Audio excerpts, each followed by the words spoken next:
Episode 7 की starting में animal और फ्यूमी साथ में बैठे होते हैं। तभी एनिमल बोलता है अब बहुत हुआ, अगर आज स्टैच टाइम पे नहीं आया तो मैं उसे कभी माफ नहीं करूंगा और अपने बार से उसे बैन कर दूंगा। तभी स्टैच और बाकी सब वहाँ आते हैं और वहाँ आते ही स्टैच बोलता है हे बहुत प्यास लगी है यार, लाओ मुझे ये ड्रिंक पिलाओ। ये बोलकर स्टैच एनिमल के हाथ से वो ड्रिंक लेकर पी लेता है और उसे देखकर एनिमल बोलता है हे तुमने ये क्या किया, उसी ड्रिंक के सहारे तो फ्यूमी जिंदा थी, अब हम क्या करेंगे। स्टैच बोलता है पहले क्यों नहीं बताया। तभी ब्रैज बोलता है लगता है यहाँ पर कोई परेशानी आ गई है। स्टैच बोलता है कोई परेशानी नहीं आई है, चुपचाप मुंह बंद करके एक्रोपोलिस चले जाओ। ब्रैज बोलता है हे ऐसे तो बात मत करो, कम से कम मेरी से पहचान तो कराओ। क्यों लड़की, मैं सही बोल रहा हूँ ना। फ्यूमी बोलती है हाँ आप सही बोल रहे हैं। ब्रैज बोलता है वैसे मेरा नाम ब्रैज है और मैं स्टैच का बड़ा भाई हूँ। फ्यूमी बोलती है मेरा नाम फ्यूमी है। ब्रैज बोलता है भले ही हम दोनों पहली बार मिले हैं पर मुझे तुम्हारे बारे में बहुत कुछ पता है। और ये बोलकर ब्रैज अपना हाथ फ्यूमी के गाल पर रख देता है और ये देखकर स्टैच बोलता है हे ठरकी तुम ये क्या करने की कोशिश कर रहे हो। ब्रैज बोलता है मैं इसे ठीक करने की कोशिश कर रहा हूँ। स्टैच बोलता है कोई जरूरत नहीं है ठीक करने की, मैं खुद ही से ठीक कर दूंगा। ब्रैज बोलता है अच्छा और वो कैसे, मैं भी जरा देखूं। स्टैच बोलता है मैंने इस लड़की से वादा किया था कि जब तक मैं इसे वापस जिंदा करने का कोई तरीका न ढूंढ लूं तब तक मैं इसका ब्लड सप्लायर रहूंगा। ए फ्यूमी ये लो और मेरा खून पी लो। फ्यूमी बोलती है मैं ऐसा यहाँ नहीं कर सकती हूँ, सब देख रहे हैं। स्टैच बोलता है ए मैंने अपना अंगूठा काट लिया है, अब तुम्हें पीना ही पड़ेगा। फ्यूमी बोलती है अच्छा चलो ठीक है साइड में चलकर पीती हूँ। स्टैच बोलता है अरे पी लो यार। ये बोलकर स्टैच अपना अंगूठा फ्यूमी के मुंह में घुसेड़ देता है और ये देखकर बाकी सब लोग हैरान हो जाते हैं। तभी स्टैच बोलता है फ्यूमी कैसा महसूस हो रहा है तुम्हें, इस बार मेरी मैजिकल पावर पहले से बहुत ज्यादा है ना। फ्यूमी बोलती है स्टैच हमें ये करना बंद करना होगा, नहीं तो मैं तुम्हारी तरह वैम्पायर बन जाऊंगी। और ये बोलते बोलते फ्यूमी बेहोश हो जाती है और उसे देखकर ब्रैज बोलता है हे तुमने अभी तो इसे सही कर दिया है और तुम कब तक ऐसा करते रहोगे, हमें इसका कोई परमानेंट इलाज ढूंढना होगा, इसलिए हमें वहाँ जाना पड़ेगा जहाँ इसकी जान गई थी, तुम्हारे टेरिटरी में, क्योंकि वहीं पर फ्यूमी की बॉडी उसके सोल से सेपरेट हुई थी। और ब्रैज के बोलने के बाद बेल उन सबको सेटी के बार में टेलीपोर्ट कर देती है और वहाँ जाने के बाद स्टैच बोलता है हे मेरा हमशक्ल कौन हो तुम। यसीडा बोलता है बॉस आप भूल गए क्या, मैं यसीडा, आपने मुझे ऐसा करने के लिए बोला था। स्टैच बोलता है अरे हाँ याद आया। तभी डेकू बोलता है बॉस ये छोटी लड़की कौन है, क्या ये हमारी नई टीममेट है। स्टैच बोलता है ये मेरी छोटी बहन है। तभी ब्रैज बोलता है मुझे यकीन नहीं हो रहा है कि स्टैच ऐसे लोगों के साथ रहता है। और ये सुनकर डेकू और यसीडा बहुत ज्यादा शर्मिंदा हो जाते हैं। तभी ब्रैज अपने पॉकेट से एक गन निकाल लेता है और उसे देखकर स्टैच बोलता है हे तुम ये क्या करने की कोशिश कर रहे हो। ब्रैज बोलता है घबराने की कोई जरूरत नहीं है, ये सिर्फ मेरा गैजेट है जिसे मैंने इन्वेंट किया है, अब जल्दी से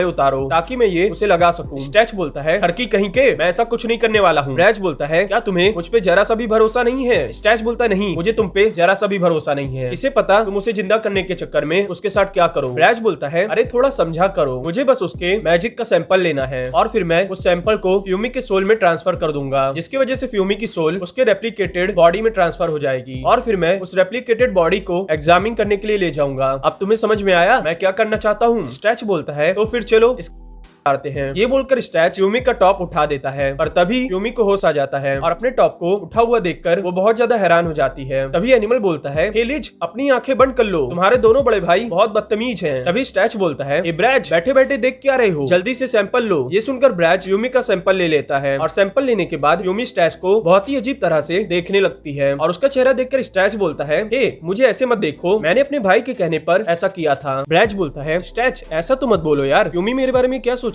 चलो कोई बात नहीं, अब मैं एक्रोपोलिस जाता हूँ और फ्यूमी के सैंपल पर रिसर्च करता हूँ। और हाँ लिज यहाँ रहकर डीमन वर्ल्ड को देखना चाहती है इसलिए वो यहीं पर रुकेगी। ये बोलकर ब्रैज एक्रोपोलिस चला जाता है और उसके जाने के बाद लिज और स्टैच बार में वापस जाते हैं और वहाँ जाने के बाद स्टैच बोलता है हे तुम सब क्या खा रहे हो। एनिमल बोलता है बॉस ये इंसानों का खाना है जिसे फ्यूमी ने बनाया है। स्टैच बोलता है क्या वो खाने के काबिल है। फ्यूमी गुस्से में बोलती है हे तुमने मुझे समझ के क्या रखा है, मैं अपने घर में रोज खाना बनाती थी। स्टैच बोलता है तो फिर ठीक है लिज तुम्हारे खाने का पहला बाइट खाएगी। ये सुनकर लिज उस खाने को खाने लगती है और क्योंकि वो मास्क लगाकर ही खाना खा रही थी इसीलिए स्टैच उसे देखकर बोलता है हे अब तो इसे निकाल दो। ये बोलकर वो अपने हाथों से लिज का मास्क निकाल देता है और बोलता है अब हमारे पेरेंट्स हमारे साथ नहीं है इसलिए तुम्हें अब ये सब करने की कोई जरूरत नहीं है और पास्ट में जो भी हुआ उसे भूल जाओ। ये सुनकर लिज गुस्से में खाना खाने लगती है और उसे देखकर स्टैच बोलता है फ्यूमी लिज की हरकतों का बुरा मत मानना, तुम्हारा खाना सच में बहुत ज्यादा अच्छा बना है। तभी लिज भी गुस्से में बोलती है हाँ खाना बहुत अच्छा बना है और उसके मुंह से अपनी तारीफ सुनकर फ्यूमी शर्माने लगती है और लिज गुस्से गुस्से में दूसरी ओर चेहरा घुमा लेती है और उसे देखकर स्टैच बोलता है, हे मैंने ऐसा भी क्या कह दिया कि तुम इतना गुस्सा हो रही हो। पर लिज उसके बात का जवाब नहीं देती है, जिसके बाद हमें थोड़ी देर बाद का सीन दिखाया जाता है। तभी स्टैच बोलता है, अब बस भी करो रोना, अगर तुम एक्रोपोलिस वापस जाना चाहती हो तो चली जाओ। मुझे पता है तुम ब्रैश की वजह से यहाँ पे हो, क्योंकि उसने तुम्हें मुझ पे नजर रखने के लिए बोला है ना। लिज बोलती है, हाँ तुमने सही बोला। स्टैच बोलता है, ये तुम शर्मिंदा क्यों हो रही हो, बड़े भाई ने हम दोनों को ही छोड़ दिया है, इसलिए उसे इग्नोर करो और मजे करो। लिज बोलती है, अगर मैं वैसा करूंगी तो मैं बड़े भाई की नजर में एक बिगड़ी हुई लड़की बन जाऊंगी। स्टैच बोलता है, डीमन वर्ल्ड में सिर्फ बिगड़े हुए बच्चे ही रहते हैं, इसीलिए इन सब के बारे में सोचना बंद करो और हमारे साथ एंजॉय करो। ये बोलकर स्टैच लिज को एनिमे दिखाने ले जाता है और एनिमे देखने के बाद लिज एनिमे से एडिक्ट हो जाती है, इसलिए वो हर समय एनिमे ही देख रही थी। तभी फ्यूमी बोलती है, हे स्टैच तुम्हारा शुक्रिया। स्टैच बोलता है, तुम मुझे अचानक से शुक्रिया क्यों बोल रही हो। फ्यूमी बोलती है, तुमने मुझसे वादा किया था कि तुम मुझे वापस जिंदा करोगे और वैसा करने के लिए तुम बहुत कुछ कर रहे हो, इसलिए मैं तुम्हें शुक्रिया बोल रही हूँ। स्टैच बोलता है, हे अभी मैंने तुम्हें वापस जिंदा नहीं किया है, इसलिए मुझे अभी शुक्रिया मत बोलो। जिसके बाद हमें थोड़ी देर बाद का सीन दिखाया जाता है, जहाँ फ्यूमी लिज के पास जाती है और बोलती है, हे लिज क्या तुम मेरे साथ नहाना चाहोगी। ये सुनकर लिज फ्यूमी के साथ नहाने चली जाती है और वहाँ जाकर वो बोलती है, हे तुम अपने कपड़े क्यों उतार रही हो। फ्यूमी बोलती है, नहाने के लिए हमें कपड़े उतारना पड़ता है, क्या तुम पहली बार नहा रही हो। चलो कोई बात नहीं, मैं तुम्हें नहलाती हूँ। ये बोलकर फ्यूमी लिज को नहलाने लगती है और नहाने के बाद लिज बोलती है, हे क्या तुम ऐसा इसलिए कर रही हो ताकि मैं तुम्हें पसंद करने लगूं। फ्यूमी बोलती है, ऐसा नहीं है, तुम बहुत ज्यादा क्यूट हो ना, इसलिए मैं तुम्हारे साथ नहाना चाहती थी। लिज बोलती है, लगता है तुम एक बिगड़ी हुई लड़की हो। फ्यूमी बोलती है, अरे ऐसा तो मत बोलो। जिसके बाद सोने का समय हो जाता है, इसलिए फ्यूमी लिज को अपने साथ सुलाने ले जाती है और बोलती है, मेरा हमेशा से सपना था कि मैं तुम्हारे जैसी क्यूट बच्ची के साथ सोऊं। लिज बोलती है, तुम सच में बहुत ज्यादा अजीब हो। जिसके बाद फ्यूमी लिज को गले लगाकर सो जाती है और उन दोनों के सोने के बाद एक डीमन वहाँ आकर फ्यूमी को किडनैप कर लेता है और थोड़ी देर बाद जब लिज की नींद खुलती है तो वो देखती है कि फ्यूमी उसके साथ बेड पे नहीं है और वहीं पास में एक लेटर है, इसीलिए लिज उस लेटर को ले जाकर स्टैच को दिखाती है और उस लेटर को देखकर स्टैच बहुत ज्यादा हैरान हो जाता है। जिसके बाद हमें थोड़ी देर बाद का सीन दिखाया जाता है, जहाँ सभी लोग बैठकर फ्यूमी के बारे में डिस्कस कर रहे होते हैं। तभी लिज बोलती है, मैं हमेशा से उसके साथ थी और पता नहीं कब वो किडनैप हो गई, मुझे तो दरवाजा खुलने की भी आवाज नहीं आई। स्टैच बोलता है, इसमें तुम्हारी कोई गलती नहीं है, तुम गहरी नींद में सो रही थी, सारी गलती मेरी है। जब से फ्यूमी डीमन वर्ल्ड में आई है तब से ही उसके साथ बहुत सारी बुरी चीजें हो रही हैं। मैंने उससे वादा किया था कि मैं उसे हमेशा प्रोटेक्ट करके रखूंगा, पर मैं हर बार उसे प्रोटेक्ट करने में नाकामयाब हो जाता हूँ। एनिमल बोलता है, ये समय डिप्रेस होने का नहीं है, हमें अलग अलग होकर फ्यूमी को ढूंढना चाहिए। स्टैच बोलता है, तुम सही बोल रहे हो, तुम देखते जाओ, मैं फ्यूमी को ढूंढने के लिए पूरा डीमन वर्ल्ड छान मारूंगा। लिज बोलती है, शायद बड़े भाई को पता होगा कि फ्यूमी कहाँ है, क्योंकि उन्होंने उसके ऊपर एक ट्रैकिंग डिवाइस लगाया है। स्टैच बोलता है, तुमने ये मुझे पहले क्यों नहीं बताया। लिज बोलती है, बड़े भाई ने मुझे बताने के लिए मना किया था। स्टैच बोलता है, क्या उसी ने फ्यूमी को किडनैप किया है। लिज बोलती है, नहीं बड़े भाई ऐसा नहीं करेंगे। स्टैच बोलता है, तो फिर ये फोन लो और एक्रोपोलिस जाओ और वहाँ जाकर बड़े भाई से पूछो फ्यूमी कहाँ है, और जब तुम्हें पता चल जाए तो मुझे फोन कर देना। लिज बोलती है, मैं एक्रोपोलिस नहीं जा सकती हूँ, बड़े भाई ने मुझे वापस आने के लिए मना किया है। स्टैच बोलता है, ये समय बड़े भाई का ऑर्डर मानने का नहीं है, ये समय फ्यूमी को ढूंढने का है, इसलिए प्लीज लिज एक्रोपोलिस चली जाओ। और स्टैच की बात मानकर लिज एक्रोपोलिस चली जाती है और उसके जाने के बाद डेकू स्टैच के पास आता है और बोलता है, बॉस सेटी और एनिमल ने अपने पावर की मदद से उस किडनैपर के बारे में जानकारी निकाल ली है और उस जानकारी के हिसाब से ही हम यसीडा को उस किडनैपर की तरह ट्रांसफॉर्म कर रहे हैं। तभी यसीडा खुद को उस किडनैपर की तरह ट्रांसफॉर्म करने में कामयाब हो जाता है और उसे देखकर डेकू बोलता है, बॉस देखिए वो किडनैपर बिल्कुल ऐसा दिखता है और ये इस समय साउदर्न डीमन वर्ल्ड में है। और यहीं पर ये एपिसोड खत्म होता है। मैं आशा करता हूँ कि आपको मेरा एक्सप्लेनेशन अच्छा लगा होगा। अगर अच्छा लगा है तो वीडियो को लाइक शेयर सब्सक्राइब कर दीजिए और हाँ, यानी में सच में बहुत ज्यादा अच्छी है, तो क्रंची रोल पे जाके इसे एक बार जरूर देख लीजिएगा।